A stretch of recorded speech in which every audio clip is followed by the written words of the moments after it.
கர்த்தருடைய பரிசுநாமத்துக்கு ஸ்தோத்திரம். என் பேர் ஜபராணி. நான் அண்ணா நகர்லேருந்து வரேன். 3ஆம் தேதி நான் ஃபுல் பாடி செக்கப்புக்காக ஜிஹெச்சில் போய் எடுக்க போயிருந்தேன். அப்போ அடுத்த நாள் 4ஆம் தேதி ரிசல்ட்டு கொடுத்தாங்க.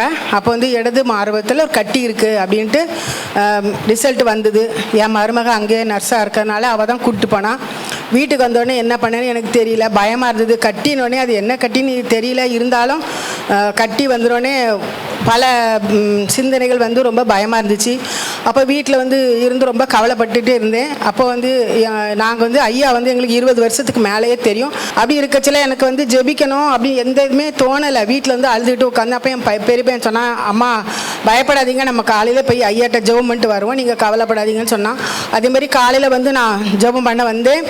வரும்போது ஐயா சொன்னாங்க, ஜெபம் பண்ணிவிட்டு இது ஒரு பிசாசின் கட்டுமா, வேறு ஒன்றும் இல்லை, நீ பயப்படாத, ஜெபிக்கலாம், நல்லா ஜெபம் பண்ணலாம் அப்படின்னு தான் சொன்னாங்க. அப்புறம் ஜெபிச்சுட்டு நான் மறுபடியும் வீட்டுக்கு போயிட்டேன்.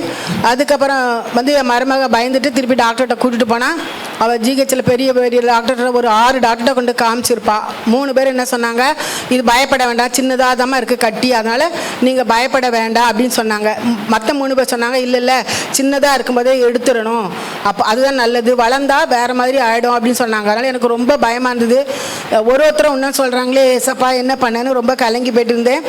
அப்போ என் மருமக சொன்னால், இல்லை சின்னதாக இருக்கும்போதே எடுத்துருவோம் அப்படின்னு சொன்னான். சரின்னு சொல்லி ஆப்ரேஷனுக்கு நான் ரெடியாக தான் இருந்தேன். சரி எடுத்துடலாம் அப்படின்னு சொல்லிட்டு சரி மறுபடியும் ஐயாட்ட ஜெபம் பண்ணலான்னு போன வியாழக்கிழமை ப்ரைவேட்டில் டாக்டர் போயிட்டு வந்தேன். போன வெள்ளிக்கிழமை ஐயாட்ட மறுபடியும் நான் காலையில் நான் ஜெபம் பண்ணேன். அப்போ ஐயா சொன்னாங்க, நான் அப்போவே சொன்னேன், இது சத்ருவின் கட்டு, இதை எடுத்தா போயிடும், உனக்கு கட்டிலாம் இல்லை, கடவுளுக்கு விடுதலை தருவார், நீ விசுவாசி ஜெபம் பண்ணு அப்படின்னு சொன்னாங்க. போகும்போது 3 நாள் கழித்து மறுபடியும் நீ போய் செக் பண்ணணும், செக் பண்ண போகும்போது மறுபடியும் ஜெபிச்சுட்டு போ, கடவுள் அதை எடுத்துட்டாரு, நீ விசுவாசத்தால் தேவனுடைய மகிமையை காண்பான்னு சொல்லிட்டு வந்துட்டாங்க. அதே மாதிரி நான் விசுவாசமாக இருந்து அந்த ஏசப்பா நீங்கள் அதிசயங்களும் அற்புதங்களும் செய்கிற தகப்பன் என் வாழ்க்கையில் அதிசயங்களை செய்யுங்க அப்படின்னு சொல்லிட்டு நான் ஜெபம் பண்ணிக்கிட்டே போனேன். போய் எடுத்தானா கடவுளுக்கு சோத்துறாங்க, கட்டியே இல்லை, எனக்கு ஒன்றுமே இல்லைம்மா, நான் மறுபடியும் செக் பண்ணி பார்க்குறேன் நீங்கள் சொன்னதுனாலன்னு மறுபடியும் அவங்க செக் பண்ணிப்பாங்க. இடது மார்பகத்தை பாருங்கம்மா நல்லாவா சொன்னேன். அப்புறம் அவங்க இடது செஸ்ட் நல்லா பார்த்தாங்க, கட்டி எதுவுமே இல்லைம்மா, எல்லாம் நார்மல் அப்படி சொன்னாங்க. கர்த்தருக்கு கோடான் கோடி நன்றி. அதே மாதிரி ஐயா எங்கள் வீட்டுக்கு ஜெபிச்சு கட்டுகளை எடுத்தாங்க, அதற்காக ஐயாவுக்கும் ரொம்ப நன்றி. கர்த்தருக்கே சோத்திரண்டாங்க. கர்த்தாவே சோத்திரம். தலைப்பு சங்கீதம் 65:2. தெபத்தை கேட்கிறவரே, நம்முடைய தேவன் தெபத்தை கேட்கிறவர், நம்முடைய தேவன் தெபத்தை கேட்கிறவர். சங்கீதம் தெபத்தை கேட்கிறவரே என்று பார்க்குறோம். அப்போது ஊட தெபத்தையும் அவர் கேட்கிறார் என்று அர்த்தம். தெபத்தை கேட்கிறவரே மாம்சமான யாவரும் முடித்து வருவார்கள். அப்போது தெபத்தை கேட்கிற தாப்பன்ட்டு கவசமாக இருக்கிற பற்றியா எல்லாரும் வருவாங்க. 7 கடத்துள்ள ஒவ்வொரு வருஷம் எந்த மதனி கிடையாது, எல்லோருக்கும் இயேசு ரட்சகர். அவர் எல்லாரும் இயேசுவை தேடி தெபத்துக்கு வரும்போது என்றால் எல்லோரும் தெபத்தை கேட்கிறார். அதான் வேத சங்கீதம். அது தெபத்தை கேட்கிறவரே மாம்சமான யாவரும் உடத்தில் வருவார்கள் என்று சொல்லப்பட்டிருக்கிறது. அப்போது அவருடைய சமூகத்தில் எந்தெந்த விண்ணப்பத்துக்காக வராங்களோ அந்த விண்ணப்பத்தை பதில் கொடுக்கிறவர். அவர் தான் உலக ரட்சகர். உலகத்திலே உலக ரட்சகர் என்று நம்முடைய தேவனுக்கு பேர் உண்டு, வேறு யாருக்கும் கிடையாது. அந்த தேவனுடைய நாமத்தை நாம் தொழுது கொண்டு இருக்கிறோம். அப்போ அவர் ஜெபத்தை கேட்கிறவர். நிறைய பேர் சொல்கிறாங்க, நான் பல ஆண்டுகளாக ஜெபித்து கொண்டு இருக்கிறேன், எனக்கு பயன் கிடைக்கல, என் குடும்பத்தில் துக்கம் தீரல, என் கண்ணீர் துடைக்கப்படல, என் குடும்பத்தில் திரும்ப நடக்கலை, எனக்கு குழந்தை பிறக்கலை, எனக்கு வீடு கட்டப்படலை, நான் ஆசீர்வதிக்கப்படலை, பல ஆண்டுகளும் நான் ஜெபித்து என்ன எப்படி என்ன ஜெபித்து கேட்கிறவிட்ட நான் எப்படி ஜெபிக்கணும்? 2 நாளாகவும் 7வது அதிகாரம் 14வது வசனம், என் நாமம் தெரிவிக்கப்பட்ட ஜனங்கள் தங்களை தாழ்த்தி ஜெபம் பண்ணி என் முகத்தை தேடி தங்கள் பொல்லாத வழிகளை விட்டு தெரிவினால் அப்பொழுது பரலோகத்தை கேட்டு பாவத்தை மன்னித்து தேசத்தின் செல்வத்தை கொடுப்பேன் 2 நாளாக 7:15 இந்த ஸ்தலத்திலே செய்யப்பட்ட ஜெபத்திற்கு என் கண்கள் திறந்தகளோ தேவிகள் கவனிக்கிறமாக இருப்பதாக. வசனம் உண்மைத்தானம்மா ஐயா, வசனம் உண்மை தானே, அது பொய் இல்லையே, அது பொய்யுரா தேவன் சொல்லப்பட்டிருக்கிறது. இது எல்லா மனுஷன் போய் பேசுவான், எல்லா மனுஷன் போய் பேசுவாங்க, ஊழியக்காரர் போய் பேசுவாங்க. ஆனால் நம்முடைய தேவன் பொய் பேசாத தேவன்.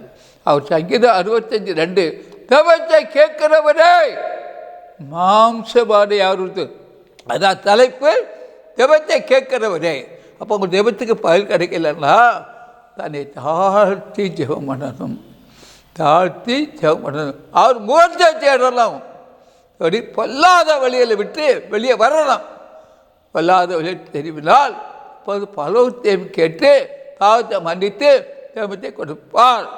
இந்த ஸ்தலத்திலே தேவ ஜெபத்திற்கு கண்கள் திறந்து அடுத்த நாட்களிலே ஒரு சகோதரி ஜெபத்துக்கு வந்தாங்க. அவர் மார்பில் கேன்சர் என்று சொல்லிட்டாங்க. அவங்க போய் பிரசித்திக்கிட்ட மருத்துவமனையில் மருத்துவம் செய்தாங்க. கேனில் அந்த கேன்சர் ப்ராப்ளம் இருக்குன்னு சொல்லிட்டாங்க. அப்போ இங்கே 51 அதிர்ச்சியை பெறாக்காய்ச்ச வீட்டுக்கு ஜெபத்துக்கு வந்தாங்க. அப்போ எங்களை வச்சு ஒரு நாள் அவங்க வீட்டில் உபவாசம் முடிஞ்ச பண்ணாங்க. அப்போ ஆவி அதை கொண்டு வந்த யார் கேன்சரை? ஏசப்பாவை கொண்டு வந்தார். மனிதனுடைய மீறுதல் தவறுனால அது வந்தது. அப்போ அது என்னாச்சு? ஜெபம் பண்ணோம். அங்கே போய் ஜெபம் பண்ணும்போது அங்கே என்னாச்சு? அடுத்த ஸ்கேனுக்கு பட்டில் நார்மல் சீஸ் மைட்டிலார். அந்த தேவன் தான் ஜெபத்தை கேட்கிறவர். அதுதான் ஜெபத்தை கேட்கிறவரே என்ற தலைப்பில் இந்த நாளிலே சில வசனங்களை கொண்டு உங்கள் மத்தியில் பேசுகிறார் ஆவியானவர். இது 51 அதிசய பெறக்கா தீர்க்க ஊழியம். இன்று ஆரம்பிக்கப்பட்ட ஊழியம் இல்லை, ஆவியானவரே ஆரம்பித்த ஊழியம். அது சபை ஊழியம் கிடையாது, டெலிவரன்ஸ் மினிஸ்ட்ரி, விடுதலை ஊழியம். இந்த ஊழியத்தில் எண்ண முடியாத சேனல்கள் தமிழ்நாடு 38 மாவட்ட உழவு ஜெபித்து வந்திருக்காங்க. இந்தியாவில் 21 மாவட்டம் ஜெபித்து வந்திருக்கிறாங்க. உலக நாடுகள்லேருந்து ஜெபித்து வந்திருக்காங்க. குழந்தை இல்லாத ஜெபம் பண்ணி பல ஆயிரம் பேர் குழந்தை பெற்றிருக்காங்க. திருமணம் நடக்காதபடி எந்த ஜெபம் பண்ணி திருமணம் நடந்திருக்கு. பயங்கரமாக மரண கட்டுகள் எல்லாம் ஜெபத்து அவிழ்த்திருக்கிறார். இதுதான் அதான் ஜெபத்தை கேட்கிறவரே. அப்போ ஜெபத்துக்கு யார் பதில் கொடுக்கிறார்? இயேசு பதில் கொடுக்கிறார். அவர் என்று ஜீவிக்கிறார், என்று உயிரோடு இருக்கிறார், என்று நல்லவராக இருக்கிறார், என்று வல்லவராக இருக்கிறார். அந்த தேவன் நம்ம ஆராதிக்கிறோம். அந்த தேவன் உயிருள்ள தேவன். அவர் ஆவியாக இருக்கிறார், வேறு எந்த ரூபத்திலும் இல்லை. அப்படி என்றால் ஜெபத்தை கேட்கிறவரே. இந்த தலைப்பில் இன்னைக்கு யாரெல்லாம் ஜெபம் கேட்கப்படல, நான் ஜெபத்துக்கு பதில் வரலன்னு சொன்னால் நீங்கள் கொஞ்சம் நேரம் தேவ சப்தத்தை காத்துருங்க. காத்து வந்து அவர் என்ன சொல்கிறார் என்று கேளுங்க. கேட்டு ஜெபம் பண்ணுங்க. ஆண்டு சொல்கிறார் என்றால் 10:35 சொல்கிறது, என் வாயை உண்மைகளாக திறப்பேன், உலக தோற்றம் முதல் மறைபொருளானவளை வெளிப்படுத்துவேன். உலக தோற்றம் முதல் மறைபொருளாக வெளிப்படுத்துவேன். தீர்க்கதரிசி வரைக்கும் நடந்தது.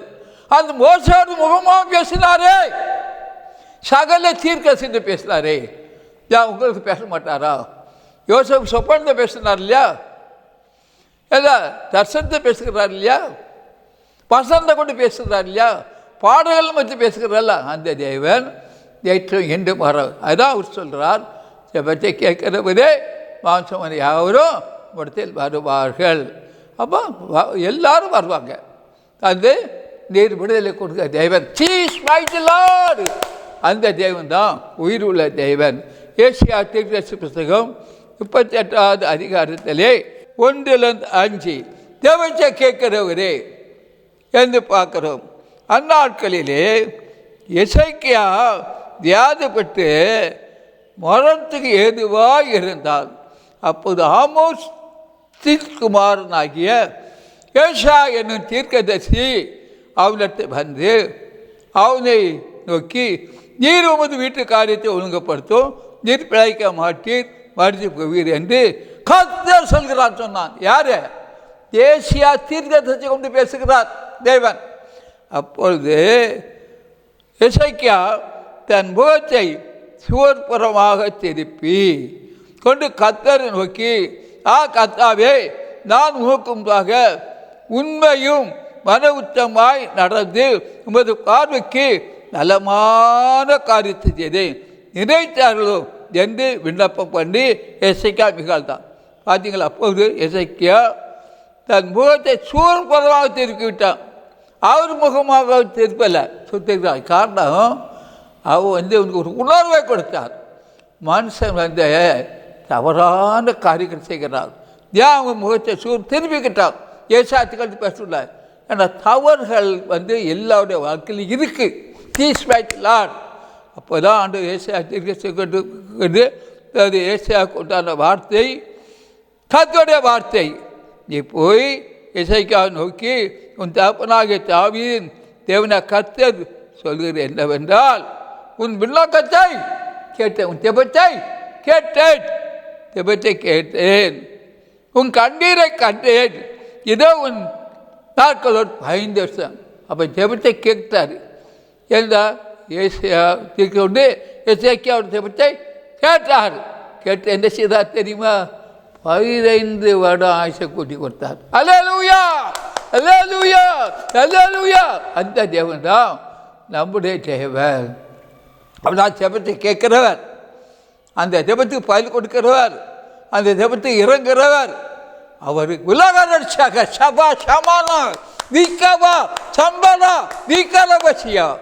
அந்த தேவன் ஜெபத்தை கேட்கிறவர், ஜெபத்துக்கு பதில் கொடுக்கிறவர். நிகழ்ச்சி 7 கண்டு நீங்கள் பார்த்துக்கிட்டு இருக்கீங்க. நிச்சயமாகவே முடிவு உண்டு, நம்பிக்கை ஜெபத்துக்கு பதில் உண்டு. அவர் ஜெபத்தை தள்ள மாட்டார், ஜெபத்தை கேட்பார். அது எந்த சூழ்நிலை இருந்தாலும் ஜெபத்துக்கு பதில் கொடுப்பார். அந்த தேவனை தான் நம்ம ஆராய்க்கிறோம். அவர் உயிர் உள்ள தேவன் என்றால் அந்த ஜெபத்தை கேட்டுதான் என்னை ஒரு சமயத்தில் என்றால் 1966 என்ன செய்ய வேண்டும், ஏது செய்ய வேண்டும் என்று கேட்கும்போது என்னை ட்ரெயின் பிரயாணத்தில் சந்தித்தார். நான் நெய்வேலியிலிருந்து சென்னைக்கு வந்து கொண்டிருக்கிறேன். அப்படி என்னை சந்தித்தார். நான் இயேசு கிறிஸ்துவை ஏற்றுக்கொண்ட மனுஷன் அல்ல. அப்போது ஒரு புறஜாதியாகத்தான் இருந்தேன். யார் கடவுள் என்று கேட்டேன். இயேசு என்னோடு பேசினார். என்ன பேசினார்? நான் தான் கடவுள் என்று சொல்லி ஒரு பெரிய சிலுவையை அவர் சுமந்து கொண்டு வந்து தண்ணீர் தண்ணீர் தண்ணீர் கேட்குறேன். எல்லாரும் தண்ணி கொடுக்க, என்ன கொடுக்கல, என்னை தூக்கி தண்ணீர் கொடுத்தார். ஜீவ தண்ணீர், அந்த மீட்பு, அந்த ரட்சிப்பு, அந்த சமாதானம், அந்த சந்தோஷம். அந்த 1926 ஏப்ரல் மாதம் அது பிறந்தது. அது அந்த ரட்சிப்பு தான். அடுத்த வருஷத்தை பார்க்கும்போது தானியேல் தீர்க்கதரிசி புத்தகத்தில் 9 அதிகாரம் 21, 22, 23 வருஷத்தில் பார்க்கும்போது 21, அப்படி நான் ஜெபம் பண்ணி கொண்டு இருக்கும்போது முதல் தரிசனத்திலே நான் கண்ட புருஷனாகிய கபிரியேல் ஏகமாய் பறந்து வந்து அந்தி பலி நேரமாகிய வேளையில் என்னை தொட்டான். ஜெபத்தை கேட்கிறவரே சமானி யாரும் என்னை தொட்டான். ஜெபிச்சு கொண்டு இருக்கும்போதே தொட்டான். தீஸ் கபிரியேல் சமானா ரிக்கமா சமானா ரியா ஒரு தொட்டான். என்ற ஜெபத்தை கேட்கிறவரே நான் யாரும் தொட்டான். அவர் எனக்கு தெளிவுண்டாக்கி என்னோடு பேசி, தானியேலே உனக்கு அறிவை உணர்த்தும்படி இப்போது புறப்பட்டு வந்தேன். யாருக்கு? ஜெபிக்கும் போது தானியேலுக்கு அறிவை உணர்த்தும்படி கபிரியேல் இருக்கக்கூடிய புறப்பட்டு வந்தான். அல்லேலூயா, அல்லேலூயா, அல்லேலூயா. புறப்பட்டு வந்தான். புறப்பட்டு வந்து அவன் வந்தார். நீ மிகவும் பிரியமானன் ஆதலால் நீ வேண்டிக் கொள்ள தொடங்கின போதே கட்டளை வெளிப்பட்டது. நான் அதை அறிவிக்க வந்தேன். இப்போதும் சொல்லுகிற வார்த்தையை நீ கவர்ந்து கேட்டு தரிசனத்தை அறிந்து கொள் என்று ஆண்டவர் சொல்லுகிறார். அருமையான தேவச்சனமை தேவம் பண்ணும்போதே அவன் வேண்டு கேட்கப்பட்டாது.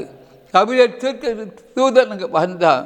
வந்து அவன் எனக்கு தெளிவுண்டாக்கி என்னோடு பேசி, தானியலே உனக்கு அறிவை உணர்த்தும்படி இப்போ குறைக்கட்டு வந்தேன். மிகவும் பெரிய பாதவன். அதான் நீ வேண்டிக் கொள்ள தொடங்கும் போதே கட்டளை வெளிப்பட்டது. நான் அதை அறிவிக்க வந்தேன். போது நீ சொல்லுகிற வார்த்தை கவனித்து கேட்டு தசத்தை அறிந்து கொள். அல்லேலூயா, அல்லேலூயா, அல்லேலூயா, அல்லேலூயா. அந்த தேவன் தான் தானியலோடு பேசுகிறார். ஓ ரப கரபா சங்கரபா ரிகரபா ரிகரவசியா. அப்போ உங்களோடு பேசிய ஆறுதல் அறிவை உணர்த்துகிறவர் என்ற லூக்கா 15 கெட்ட குமாரன் அவன் எப்படி மனத்திருப்பது தான் உணர்ந்து மனந்திருந்தான். அவன் செய்த தவறு ஒவ்வொன்றையும் உணர்ந்து மனந்திருந்தான். அதுதான் மனந்திரும்புதல்.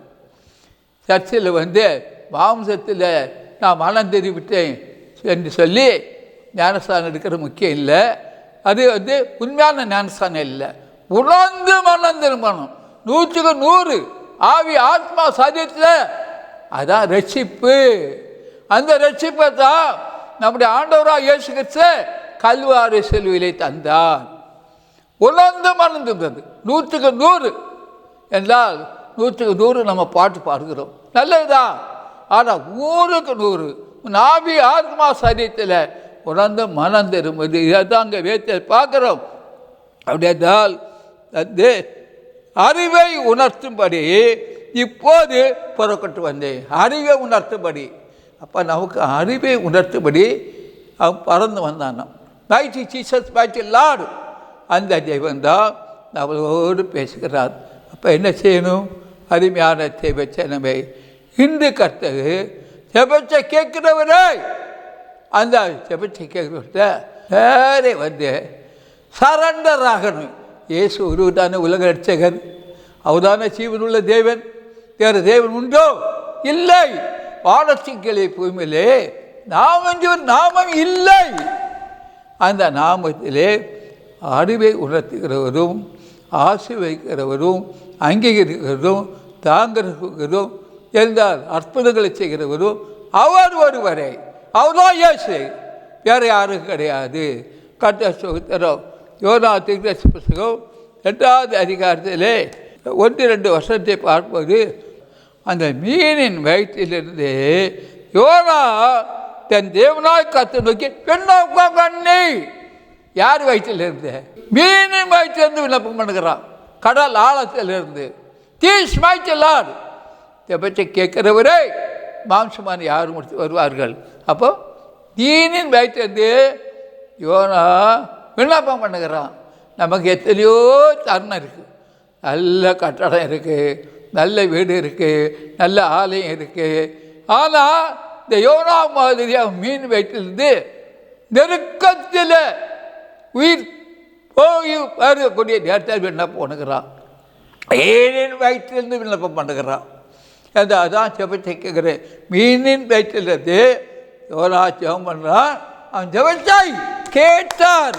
நைட்டி சீசன் வயிற்றிலார் கேட்டு, என் நெருக்கத்தில் நான் கத்தை நோக்கி கூப்பிட்டேன். அவர் எனக்கு உத்தரவு அருளினார். நான் பாதாளத்தின் வயிற்றிலிருந்து கூக்கலிட்டேன். அவர் என் சத்தத்தை கேட்டார். ஓ ரபக்கரபா சங்கரபா ரிகரபா ரிகரபா ரிகரபசியா. ஆண்டவரே, யோனாவுக்கு நீன் வயிற்றிலிருந்து கூப்பிட்டான். அவ்வளோ நெருக்கம். அது ஏன் அந்த நெருக்கம் வந்தது? ஆண்டோட வார்த்தை கீழ்ப்படியல. நிலைக்கு போய் வந்து அவன் எங்கே போகிறான்? சரி, இன்றைக்கி அநேக குடும்பங்களில் வாலிப மகள் கீழ்ப்படியே மாட்டாங்க. ஏன்றால் தேவனுக்கு கீழ்ப்படிய மாட்டாங்க, பெற்றோருக்கு கீழ்ப்படியாக அவங்க நினைத்ததை செய்யிருப்பாங்க. அப்படி என்ன அநேக சாட்சிகள் நான் கேள்விப்பட்டிருக்கேன். நான் இந்த மகனைத்தான் திருமணம் செய்வேன், இந்த மகளைத்தான் திருமணம் செய்வேன், என் விருப்பம் என்று சொல்லி சேலஞ்சு இல்லைன்னா என்ன சொல்லுவாங்க தெரியுமா? நீங்கள் சம்மதிக்காவிட்டால் என் ஆத்மாவை அழித்து கொள்வேன் எது சொல்லுவாங்க. அது ஆர்டர் சொல்லலை. அப்போ இவங்கெல்லாம் எப்படி என்றால், யோனா அந்த நெருக்கத்தை கண்டோக்கி விட்டார். மனம் திரும்பாதவர்கள், தேவனுக்கு கீழ்ப்படியாதவர்கள், பெற்றோர் கீழ்ப்படியாதவர்கள், அல்ல கீழ்ப்படியாதவர்கள், யாருக்கும் கீழ்ப்படிய மாட்டாங்க. சாத்தானுடைய கூட்டம் அவங்களுக்கு எந்த ஆசீர்வாதம் வரும்? இவனா அதனால தான் வந்து ஆண்டு வார்த்தை கீழ்ப்படியாதபடினால என்றால் கடலில் தூக்கி போட்டாச்சு. கடல் ஆழத்தில் இருக்க கொடுக்குறான். என்ன கொடுக்குறான்? அந்த மீன் வயிற்றிலிருந்து தேவனாக கர்த்தருக்கு விண்ணப்பம் பண்ணி தன் நெருக்கத்தில் நான் கர்த்தரை கூப்பிட்டேன், அவர் எனக்கு உத்தரவு அளித்தார். நான் பாலாளத்தின் வயிற்றிலிருந்து என் ஜெபத்தை கேட்டார். ஜெபத்தை கேட்கிறவரே அவளை நெருக்கப்படுவான். பொல்லாத ஆண்டோடைய வார்த்தை கீழ்ப்படிந்தால் இவ்வளோ நெருக்கம் வருமா? பிரச்சனை வருமா? தண்ணீர் வருமா? கவலை வருமா? கடலில் தூக்கி போடணுமா? கடல் ஆழ்த்தர் கூடணுமா? இப்படி தான் அநேக மரண நேரத்தில் மறிக்கக்கூடிய நேரத்தில் தான் மரணம் தருவாங்க. எனக்கு ஒரு விடுதலை தாருன்னு சொல்லி ஏன் இப்போதே மரணம் தருமாங்க? இந்த ரட்சணை நாள், இதே அணுக்கிற நாள், இயேசுவை சந்திக்கிற நாள், இன்றே மரணம் திரும்பு. ஓ ரபக்கரபா சங்கரபா ரிக்கரபசியா யூக்கா 1:13 என்றால் தூதன் அவளை நோக்கி, சகரியாவே பயப்படாதே, உன் வேண்டுதல் கேட்கப்பட்டது. உன் மனைவியாகிய எலிசபெத்து அவனுக்கு குமாரை பெறுவாள். அவனுக்கு யோவான் என்று பெயர் கூறார். அவனுக்கு சகரியை பயப்படாதே, உன் வேண்டல் எப்பத்தை கேட்கிறவரே என்று நாம் அழைப்பில் அவன் பேசுகிறார். தூதன் நோக்கி பயப்படாதே, எதை குறித்து பயப்படாதே என்று சொல்கிறார். பயப்படாதே, உன் வேண்டுதல் கேட்கப்பட்டது. மனைவியாகி எலிசபெத்து எனக்கு குமாரை பெறுவாள். யோவான் என்று பெயரிடுவார். கபா ஷமனா ரிக்கரபாசியா. ஏன் பயப்படணும்? பயப்படாதே. அல்லால் உன் வேண்டுதல் கேட்கப்பட்டது. உன் மனைவியாக எலிசபெத்து குமாரை பெறுவாள். அவனுக்கு யோவான் என்று பெயரிடுவாங்க. இன்றைக்கி அநேகர்களுக்கு ஆண்டவர் கற்பம் தெரிக்குமில்லே ஆண்டவர் குழந்தை பிறக்கன்னு சொல்வார். கற்பம் குழந்தை பேர் சொல்வார். பேர் சொல்லி இப்படி எப்படி கர்த்தாவே இங்கே ஆண்டு சொல்கிறாரோ தகரியாக சொல்கிறார். அதே போல் ஆனால் குழந்தை பிறந்த பிறகு ஆண்டு சொன்ன பேர் வைக்க மாட்டாங்க, லேட்டஸ்ட் பேர் வைப்பாங்க. அப்போ ஆண்டு வாட்சி கீழ்ப்படியாகலாம். இங்கே எத்தனையோ பேர் குழந்தை இல்லாமல் ஆண்டு சொல்லுவார், உனக்கு இந்த ஆண் குழந்தை பிறக்கும், பெண் குழந்தை பிறக்கும், இந்த பேர். ஆனால் குழந்தை பிறக்கும்போது எடுத்துக்கிறதா லேட்டஸ்ட் பேர். அது மாம்சத்தினால ஆண்டோட வார்த்தை கீழ்ப்படி அப்படி இருக்கப்பட்ட ஒரு மகன் மகளாக இருக்கு. ஆவியார் என்ன சொல்கிறாரோ அது கீழ்ப்படியணும். அதான் உண்மை உத்தமம். இன்றைக்கி அப்படி இல்லை. உலகம் மாயையில் இருக்குது, உலகம் மாறுவேடத்தில் இருக்குது, உலக பாவத்தில் இருக்குது, உலகம் இச்சையில் இருக்குது, உலக சாபத்தில் இருக்குது. அப்படி இருக்கக்கூடாது. ஏவ என்ன சொல்கிறாரோ அதை காது உள்ளவன் கேட்க கடவன். அப்படி நடக்கணும். அப்போ தான் அதிசயம் அற்புதம் நடக்கும். இதே ஆண்டோட வார்த்தை லூக்காட்டு பயமில்ல. தூதா அவனை நோக்கி தகரியாவை பயப்படாதே, உன் வேண்டுதல் கேட்கப்பட்டது. மனைவியாகிய எலிசபெத்து குமாரை பெறுவாள். அவனுக்கு யோவான் அவன் வேண்டல் பண்ணான். ஜெபத்தை கேட்கிறவன் அவன் ஜெபத்துக்கு பயன் கொடுத்து தேவன் வந்து என்ன செய்தார்? எலிசபெத்துக்கு ஒரு குமாரை பெறுவாள். அவனுக்கு யோவான் என்று அது பேர் விட்டான். ஆனால் அன்றைக்கு உலகத்தில் அப்படி கிடையாது. லேட்டஸ்ட்டு பேர். அம்மா சொல்லிட்டாங்க, அப்பா சொல்லிட்டாங்க, கடவுள் சொல்லிட்ட, உறவில் சொல்லிட்டாங்க. ஒரு இயேசு என்ன சொல்கிறாரோ அதை செய். அப்போ தான் அற்புதம். காணவர் கல்யாணம் சொன்னார் ஆண்டவர். மரியாதை போய் சொன்னாங்க. அப்போ அது மரியாதை அவர் என்ன சொல்கிறாரோ அதை செய்யுங்க, அவர் சொல்ல செய்யுங்க. அப்போ தான் அங்கே நேற்று தண்ணீர் காலி தொட்டியாக தான் அந்த ஆறு, அதை தண்ணியாக நிரப்புனாங்க. அந்த தண்ணி விட்டு அது திராட்சரசமாக மாறிட்டு. இதுதான் ரகசியம். அவர் என்ன சொல்கிறாரோ அதுதான் செய்யணும். உன் சுயத்தை நீ வெளிப்படுத்தாத, உன் குடும்ப சொன்னதை செய்யாத, உன் சபை உள்ள சொல்ல ஏசு என்ன சொன்னால் செய். அதான் உண்மை. இப்போ இந்த நிகழ்ச்சியை பார்க்குறவர்களுக்காக நான் ஜெபிக்க போகிறேன். பச்சை 35 வாயை உலக திறப்பை உலக தோற்றம் முதல் தரைக்குள்ளே வெளிக்கட்டு எடுத்து அற்புதம், அதிசயம், நன்மை, ஆசீர்வாதம் நிகழ்ச்சியை பார்க்குறவர்களுக்கெல்லாம் ஏசுகிறிஸ்து நாமத்திலே அந்த அற்புதம் செய்கிறார், அதிசயம் செய்கிறார், உடலை கொடுக்கிறார், சமாதானம் கொடுக்கிறார், அனுபவிக்கிறார். கலைகள் எங்கெல்லாம் முளைத்ததோ அதெல்லாம் பிடுங்க போகிறார். சாவுக்கு எதுவான சரிகளை உயிர்ப்பிக்கிறார், கட்டுகளை அறுக்கிறார், அபாயம் உள்ளவர்களுக்கு அபாயத்தில் நிற்கிறார், சரீரத்தில் உறுப்பு செயல்படாதவர்களுக்கு உறுப்பை செயல்பட வைக்கிறார். ஒரு பாம்பு, பெரிய பாம்பு உலகத்தில் இருக்குது. அது இதுவரை கொல்லப்படலை. இப்போ ஆண்டு தூதன் அனுப்பி உலகத்தை பெரிய பாம்பை கொல்ல போகிறார், கொண்டு விட்டார். இப்போ அது எல்லோருக்கும் ஆசீர்வாதமும் அற்புதம் இருக்குது. உலகத்தில் ஒரு உபத்திரம் உண்டு, கொள்ளுங்கள். உலகத்தில் உபத்திரத்திற்கு பலப்படு. நான் உன்னோடு இருக்கிறேன். மிகாவில் தூதன் இங்கே வந்திருக்கிறான். அநேக காரியங்களை சொல்ல போகிறான். கேட்டுக்கொள்க. வயிற்றுக்குள்ளே ஒரு கொஞ்ச வலியில் இருக்கிறாங்க. அந்த வலி இப்போதே இயேசுவின் காலத்துக்கு வருது. ஒரு காது அடைக்கப்பட்டு சரியாக காது கேட்கல, அந்த காது திறக்கப்படுது. ஒரு வலது கண்ணு சரியான பார்வை இல்லை, அந்த கண்ணை இப்போ தொட்டு சுகமாக்குறார். வாலிப பிள்ளைக்கு ஒரு திருமணம் நடக்கலை கவலைப்படுறாங்க. அவள் பாவத்தில் இருக்கிறாள். நல்லா திருமணம் நடக்கலை. பணம் திரும்பினால் அவளுக்கு கல்யாணம் நடக்கும். எந்தெந்த ஆசீர்வாதத்தை நாங்கள் விரும்பி செபித்தோம், அது பதில் கிடைக்கல. உன் ஜெபம் கேட்கப்படலை. நீ தப்பான ஜெபம் பண்ணுகிறாய். ஆணு பிரிமையாக ஜெபம் இல்லை, அடுத்தவங்களை குறை சொல்லிக்கிட்டு ஜெபம் பண்ணுறான். அந்த ஜெபம் கேட்கக்கூடாது. நீ அடுத்தவங்க குறை சொல்லாத, மலம் தெரிவி ஜெபம் பண்ணு, உன் ஜெபம் கேட்கப்படும். ஒரு ஆவி உலகம் முழுவதும் இருக்குது, 7 கண்டத்திலையும். அது போகுமா போகாதா? அது போகும்படி நான் கட்டளை இட்டிருக்கிறேன். அது போய்விடும். எந்த கதவு உங்களுக்கு திறக்கப்பட வேண்டுமோ அந்த கதவு திறக்கப்படும். ஆவிக்குரிய கதவு திறக்கப்படும். ஆசீர்வாத கதவு. எல்லோரும் பயப்படக்கூடிய அளவுக்கு உலகத்தில் ஒரு சம்பவம் இருக்குது. அது உடனே இருக்குது, சென்னையிலும் இருக்குது, உலக நாடுகளும் இருக்குது. சீக்கிரம் உலகத்தில் ஒரு முடிவு வருது. இதை பார்ப்பீங்க. பாவம் செய்கிறவங்களுக்கு ஐயோ, பரிதானவங்களுக்கு ஐயோ. எந்த இடத்துக்கு நீ போனாலும் போகலாம், கொஞ்ச நாள் கழித்து போக முடியாது. நீ தொலைபேசி பேசுகிறா பற்றியா, கொஞ்ச நாள் அது தொலைபேசி செயல்படாது. அதை நீ பார்ப்பாய். ஒரு தூதன் உலகம் முழுவதும் சுற்றி வர்றார். எதுக்கு தெரியுமா? உலகத்தில் உள்ள மக்கள் மனம் திரும்பணும் என்று சொல்கிறார். மிகவும் தூதன் உலக சுற்றி வருகிறார். அழுக்கு உடை கட்டிட்டு, நானும் ரசிக்கப்பட்டேன், நான் அபிஷேகம் பெற்றேன், யாரும் சன் பண்ணல. நீ அழுக்கு உடைய கலத்தி போட்டுட்டு ரசிப்பை பெற்றுக்கொள். மனம் திரும்பு, யார் சான் பெற்றுக்கொள், பரிசுத்த உடைய கட்டிக்க எல்லாம் காட்சி வைக்கிறார். சாவுக்கு எதுவான சகு உடல் உறுப்பு அற்று போச்சே, இல்லை நான் உயிரோடு இருக்க மாட்டேன் எது நினைக்கிறாங்க. நீ உயிரோடு இருப்பியே, பல ஆண்டு இருப்பாய். அந்த உடல் உறுப்பு கட்டுப்பட உறுப்பை கர்த்தர் புதிய உறுப்பாக மாற்றினார். சென்னை கடற்கரையிலே எதிர்பாராத ஒரு சம்பவம் இருக்கும். அதை நீங்கள் பார்க்க போறீங்க. எந்த ஆட்சிகள் இருந்தாலும் இனி வரக்கூடிய நாட்களில் அந்த ஆட்சி கரைந்து போயிடும். இதை நீங்கள் பார்ப்பீங்க. தேவ ஆவியானவர் ஒரு விளக்கை நான் கொளுத்தி வைத்திருக்கிறேன். அந்த விளக்கு எரியும். எரிமலை வெடித்து செய்தது போல உலகத்தில் ஒரு சம்பவம் எரிமலை வெடித்தது போல இருக்கும். இதை 7 கண்ட மக்கள் பார்ப்பீங்க. கர்த்தர் உங்களுக்கு பேசுகிறார். காதுள்ளவன் கேட்க கடவன். மிகாவில் தூதன் இந்த வார்த்தையை சொன்னான்.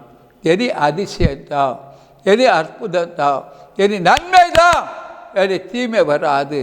எந்தெந்த ஆசீர்வாதத்தை நீ கேட்டுக்கொள்ள விரும்பினாலும் தேவத்தை கேட்க வாங்க. அவர் ஜெபத்தை கேட்பார், பலி கொடுப்பார். அழுக்கு உடைய தரிக்காதீங்க, பசுத்த உடைய தரிங்க, தட்ச உடைய தரிங்க, அபிஷேக உடைய தரிங்க. கிறிஸ்துக்குள் வாழுங்க. நேர்மையான காரியங்களில் நாடுங்கள், அற்புதம் நடக்கும். புதிய வருடத்தில் 2026 ஜனவரி 1 அதிசய பறக்கா சொல்லியத்தில் வாக்குத்தத்த ஆராதனை காலை 10 யாவரையும் அழைக்கிறோம். பாருங்கள், புது வருடத்தை என்ன ஆண்டு பேச போகிறார் 2000 சொல்லி என்றால் ஆண்டு தீர்க்கசை உண்டா பேசுவார். 10:35 தீர்க்கசிக்கு தேவன் வாயா இருக்கிறார். மற்ற வாயை திறப்பேன், உலக தோற்றம் முதல் அறைக்குள்ள வெளியிட்டு வசந்த உருப்படுத்தி 7 கட்டத்தில் நடக்குத புதிய இடத்தை ஆண்டு பேசுவார். பாருங்கள், ஆசீர்வாதத்தை பெற்றுக்கொள்ளுங்கள். இந்த ஆண்டு இதுக்காக சேவம் பண்ணுங்கள். உங்களை இயேசு நாமத்தை அன்பு அழைக்கிறோம். ஆசீர்வாதத்தை கற்றுகள், 100க்கு 100 கற்றுக்கொள்க. கர்த்தர் உங்களை ஆசீர்வதிப்பார். இந்த ஊழியத்துக்காக ஜெபங்கள்.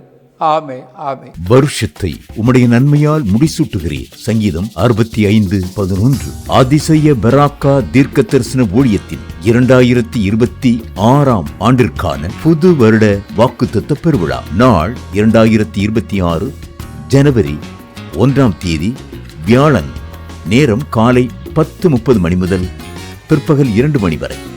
நடைபெறும் இடம் அதிசய பெராக்கா தீர்க்க தரிசன ஊழியம் எண் 71 மௌனசாமி மடம் தெரு, அம்பத்தூர் ஓற்றி, சென்னை 53.